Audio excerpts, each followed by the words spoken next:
Jason stepped into the old alien temple with a grin on his face. Because he never believed in ghost stories, or space curses, or ancient powers that could still harm a living man. But now that he was standing in this dark and dusty hall, he started to feel a little cold inside his chest. The walls were tall and wide, and full of glowing blue marks that looked like alien writing, but Jason could not read them, and he did not care, because all he wanted was something shiny to sell back at the trade station, and maybe earn enough credits to fix his ship, or get a real meal for once. His boots echoed with each step, and the air was dry and heavy, and something about the silence made him whisper even though he was alone, or at least, he thought he was alone. At the center of the room stood a large statue of a woman, tall and strange, with armor that shimmered like silver dust, and eyes that seemed to real to be carved from stone. Her fingers were long and shaped like claws, and her face was both beautiful and scary, like something from an old dream. Jason laughed, and walked up to her, and said out loud in a mocking voice, "Hello, great alien queen, I bow before your rocky greatness." And then he poked her in the chest like a child would poke a toy, hoping for a funny reaction. He expected nothing but the sound of his glove hitting hard stone. But what he got instead made his blood turn cold. Her hand moved not slowly, not like a machine, but like a person, like a living thing, and she grabbed his wrist with a grip so strong it felt like metal, and her head tilted just a little, and then her mouth opened just a bit, and she spoke. The voice was soft like wind, but deep like thunder, and it said words Jason could barely understand. But somehow he knew what they meant. "They are waking, run." Jason tried to pull away, but her grip held him for one more second, and then she let go and went still again.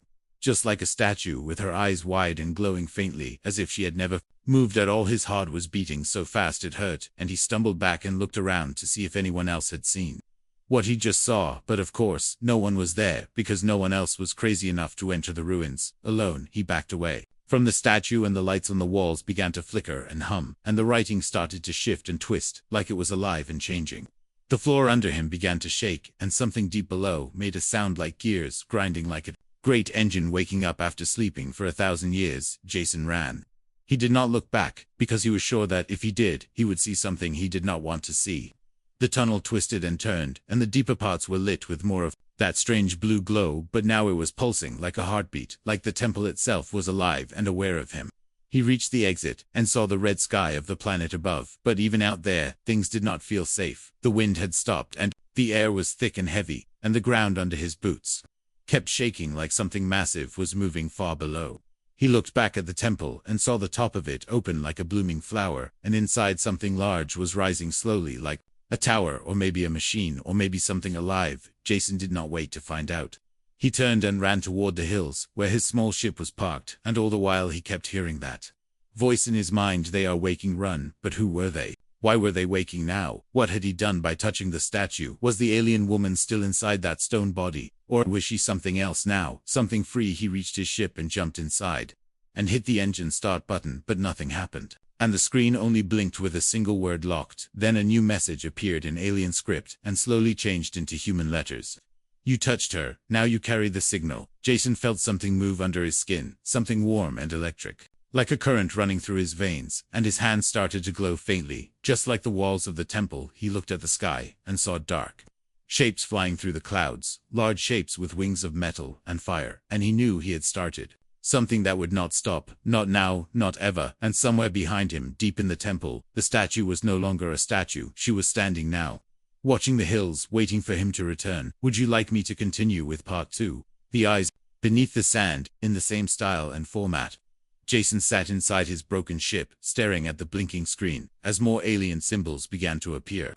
And he had no idea what they meant, but he could feel something changing inside his body, something strange, something alive. The ship shook again, and a low rumble came from the ground outside, and when Jason stepped out, the sky was darker than before, the red clouds moving fast like waves, and lightning flashing deep inside them. Without sound, he looked down at the sand and noticed it was not smooth anymore. There were small humps, small hills that were not there before, and the surface moved like something was breathing underneath.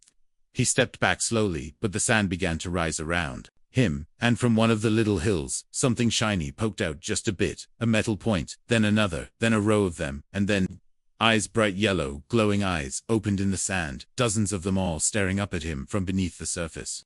Jason froze, and his breath caught in his throat, and then the sand exploded around him as shapes burst out, crawling fast with many legs and strange armor. They looked like machines, but they moved like insects, fast, sharp, with clicking sounds and hissing breath. One of them turned toward him and let out a high whine that made his ears ring, and his hands started to glow again. Just like before, in the temple, and the machines stopped, all of them. They paused and tilted their heads or sensors, or whatever they were, and then one of them stepped closer and spoke with a strange voice full of static. Carrier confirmed signal, active, awaiting command. Jason did not speak, but the machines did not move again. They just stood there like statues, made of wires and metal and old dust. He turned slowly and walked away, and the machines followed, not too close, not too far. They just moved in his shadow, like guards or watchers. He did not know where to go, but his feet led him toward the old canyon, where he had found ruins before, and maybe safety now. As he climbed down the rocky path, his hand brushed the wall, and something flashed again in his fingers, and a door opened. A real door carved into stone, with smooth edges and a soft glow behind it, like someone had just turned on the lights inside. Jason stepped in, and the door closed behind him, and everything went quiet again. Like the air had been sealed shut. The chamber was small and round, with a pool of liquid light in the center, and sitting beside it was the alien woman, Syra. That was the name that appeared in his mind the moment he saw her. She looked up at him, and her eyes were deep blue and glowing, and full of something more than thought. Something like memory you carry. The signal, she said softly, and he nodded, though he still did not understand. She reached out her hand, and when he touched her palm, something opened inside his head. A rush of images, voices, places from long ago. He saw cities in the sky, and towers of crystal, and beings of light, and then war, fire, screaming, betrayal, and the fall. You woke me too early, Sarah said, and now they know the lock is broken. Jason asked what they wanted, but she only looked down at the glowing pool, and said they want to finish what they started long ago, before the stars burned cold. Jason sat beside her, and stared into the light, and saw shadows moving inside it, long shapes crawling, and flying and fighting in the dark. You must choose, she said slowly. You can run and hide, and they will still come, or you can stand, and they will follow. He asked who will follow, and she turned to him with a sad smile, and said the ones buried in stone, the ones who still sleep, the ones who remember. He asked what the machines were, and she answered, they are watchers made to guard the lock until the end, but they forgot their reason, and now they obey. The last signal, and that signal is you. Jason stood and looked at his hands, still glowing, and he felt heat rising in his chest, and he knew something was changing, and maybe it could not be stopped outside the chamber. The sand began to move again, and more machines rose from the ground, forming a circle around the canyon like a wall. Sarah stood, and the walls of the chamber began to shift, revealing another door. Deeper, darker, older. Come, she said, and Jason followed because there was nothing else left, and because deep inside he wanted to know what was waiting below. As they walked into the dark, he felt eyes watching from all around, not just the machines, but something else, something older, something awake. And behind him, in the pool of glowing liquid, the images changed now. It showed him standing in fire, and her beside him, and the machines bowing low. The tunnel went deep beneath the earth, and the light grew dim. But Sarah moved without fear, her steps silent and sure, while Jason followed close behind with his glowing hands, and 100 questions in his mind. The air smelled of metal and dust and old heat, and as they moved deeper, he saw lines along the walls glowing like veins, like something living was under the stone watching, listening, breathing. They reached a chamber wide and round and empty, except for a large circle of black stone in the middle, and Sarah stepped into the circle and placed her hand upon it and whispered something in her alien tongue. The floor trembled, and the center of the stone circle began to glow, red, orange, gold, like fire trapped beneath glass, and slowly, flames rose from below, not wild and hot, but calm and smooth like silk made of heat. From within the fire came a shape tall and slow, with steps full of purpose, and when Jason saw the figure clearly, he stopped breathing for a second. It was a woman, like Sarah, but her armor was red and black, and her face sharper, colder, older. Her eyes glowed like burning stars, and her voice came low and deep, and full of memory. You brought him here. Sarah bowed her head, and said he carries the signal he touched. The source he cannot be unmarked now. The firewoman stepped closer and looked at Jason, and he felt something heavy press on his mind, like a storm made of thoughts, and pain, and stars falling. You should not be here, she said, and her words were like fire, too not angry, but too strong to ignore. Jason said he did not mean to touch the statue, and he only wanted to look around and leave, but the firewoman did not seem to care. What is done, she said, and now the locks are broken, and the others have felt it, and they will not stop until the fire is fed again. Sarah asked what they should do, and the firewoman looked at both of them, and then back at the rising flames. You must show him.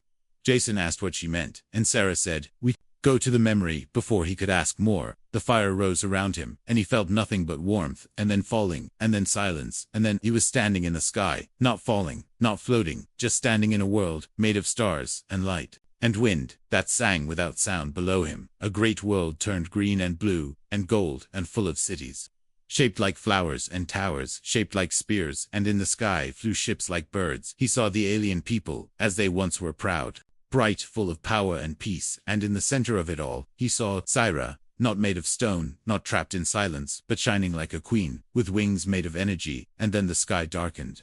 Ships came not like birds, but like knives. They cut through the air, and through the towers, and through the people, and Jason saw the attackers, and his heart turned cold. They were humans, not like him, not like the people he knew, but armored in black and silver, and their eyes hidden behind glass, and their voices cold as ice. They came for the core, Sarah said beside him in the vision, and her voice was sad. They came for our fire. Jason asked why, and she said because they were told it could give them control over time and space and death. Jason saw war. He saw Sarah and her sisters fight until the skies burned, and then he saw her fall, not in battle but in betrayal. One of the human leaders touched her hand and said he would protect her, and then he turned and gave her to the machines, as an offering to the core to lock the power forever. Jason screamed, but the vision did not stop. He saw Syra turn to stone. He saw the temples built over the graves.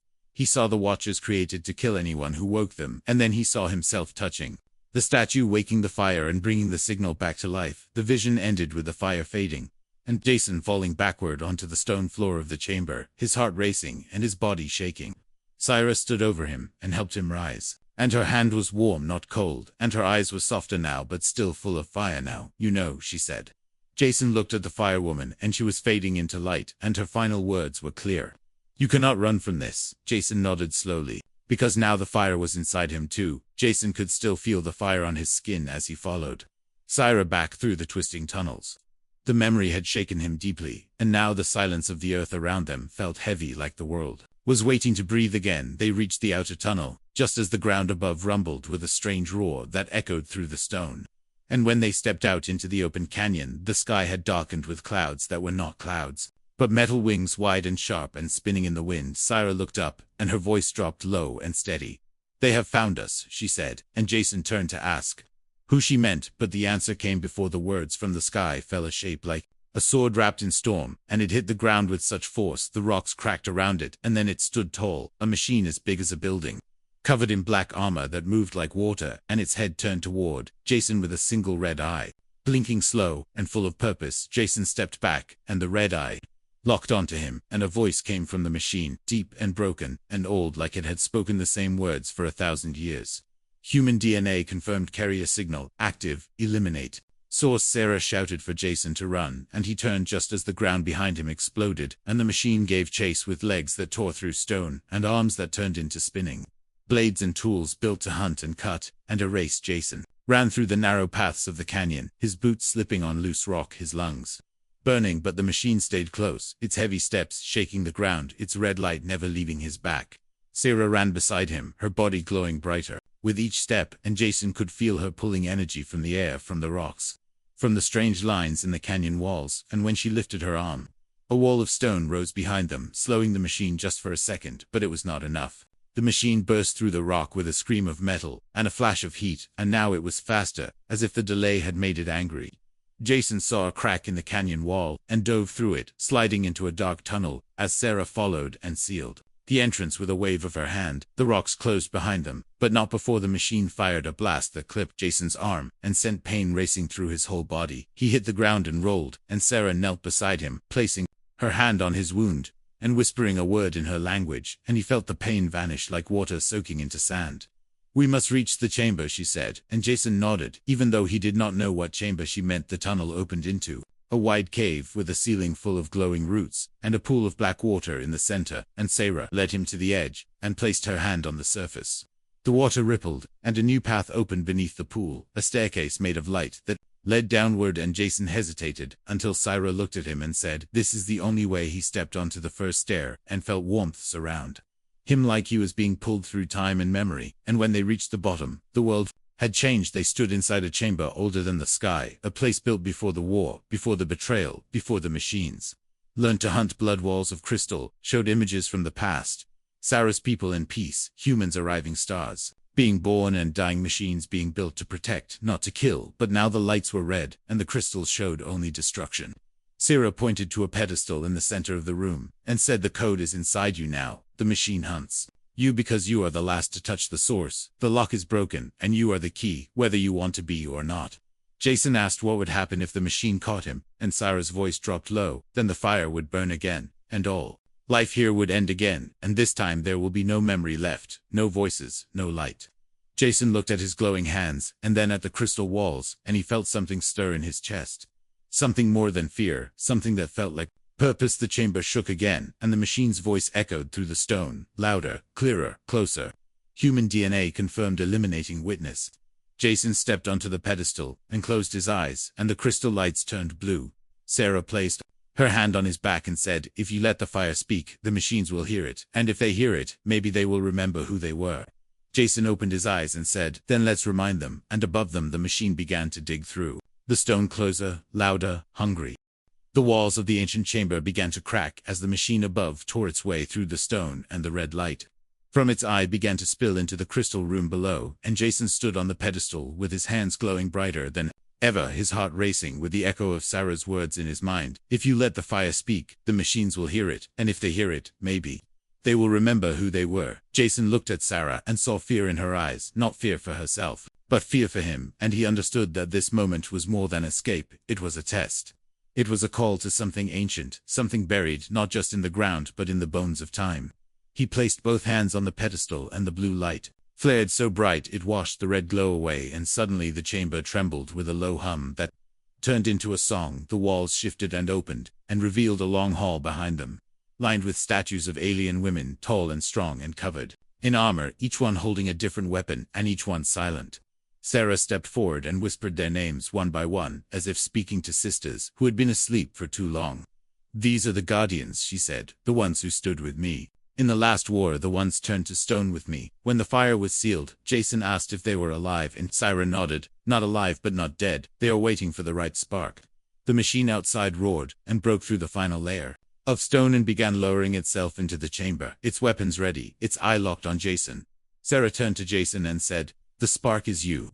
Jason raised his hand toward the first statue, and his fingers glowed like fire, and as soon as his skin touched the cold stone, something inside the air changed. The statue's eyes lit up with soft blue light, and her fingers twitched, and her chest began to rise and fall, like breath returning one by one. Jason moved to each statue and touched them, and one by one they woke and stepped forward, their armor shining, their eyes full of memory and sorrow and rage.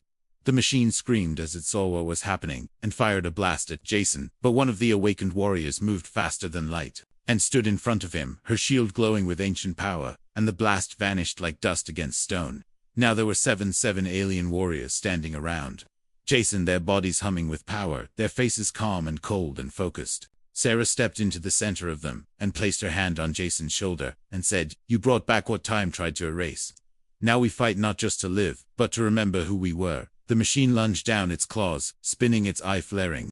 But the Guardians moved like wind and flame. One grabbed the machine's arm and bent it back with a crack that shook the walls. Another jumped on its back and drove her blade deep into the core, and sparks flew like stars. Jason felt the pedestal pull his energy again, and he saw images flashing in his mind. The war, the fire, the betrayal, the stone, the silence, and now the rise. He saw the machines, slowing their movements, changing, and for a moment, their red eyes flickered. Sarah shouted, speak to them, show them. Jason took a deep breath and spoke in a voice not just his own but full of something older. You were made to protect, not to destroy. You were guardians once, not hunters. You watched the stars, you held the line, you stood for peace, not death. The machine paused, its eye blinking again, slower, weaker, and the warriors stopped their attack. Waiting, Jason stepped forward, his hands still glowing, and said, you remember me, not because I am your enemy, but because I carry the fire. The machine lowered its arms, and the sound in the room shifted. The red glow faded, the sparks stopped flying, and for a single breath, everything stood still. Then the machine fell to its knees. Sarah walked to its side and placed her hand on its metal chest and whispered, rest, and the light inside it went dark. Jason looked at the other machines in the distance, those that had followed him, those that had hunted him. And now they too were standing still, their lights dimming, their weapons lowering. Sarah turned to Jason and said, the signal is not just a key, it is a voice, and you used it well. The Guardians formed a circle around them, and for the first time, Jason saw them smile, not with joy, but with purpose.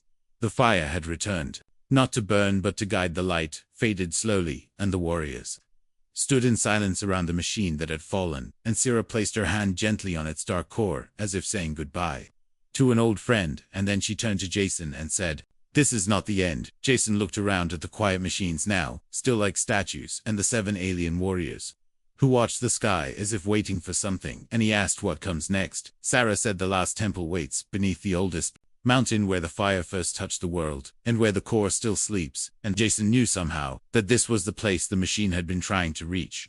The path was long and broken, and led through valleys that hummed with forgotten energy in caves that breathed with heat and wind, and Jason felt his skin grow warmer with each step, as if the planet itself was watching him.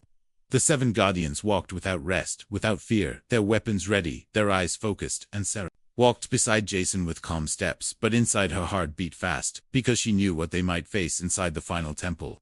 The mountain rose like a giant claw against the sky, its peak covered in black clouds that moved without wind, and lightning that never touched the ground, and at its base was a door tall and wide, with carvings older than language.